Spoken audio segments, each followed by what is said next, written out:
Hi, hello, నమస్తే. నేను మీ మోహన్ని. సాధారణంగా రాఖీ అదే అండి రక్షాబంధన్. చెల్లెలు అన్నకు గాని, అక్క తమ్ముడికి గాని కట్టడం అనేది ఆచారంలో ఉంది. ఇది సహజంగా ప్రతి శ్రావణ పౌర్ణమి నాడు జరిగే ఆచారమే. కానీ దీనికి విరుద్ధంగా మధ్యప్రదేశ్‌లోని చిందవాడ జిల్లాలోని గోండు గిరిజనులు వాళ్ళ సంప్రదాయం దీనికి భిన్నంగా ఉంది. అదేంటంటే అక్కడ భార్యలు భర్తకు రాఖీ కడతారు. అవునండి, నిజం.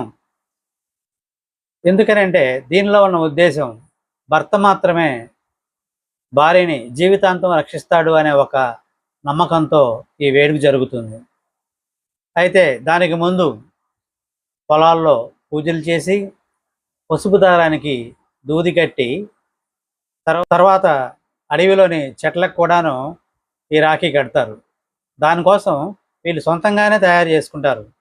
పసుపు దారానికి దూది కట్టి దాన్ని రాఖీగా తయారు చేసుకుంటారు.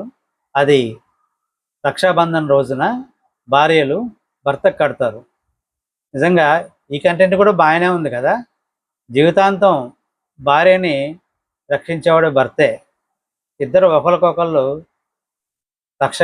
రక్షణగా తోడుగా ఉంటారు. అదే నిజం. మరిన్ని విషయాల కోసం నా ఛానల్ని సబ్స్క్రైబ్ చేసుకోండి, లైక్ చేయండి, షేర్ చేయండి. Thank you.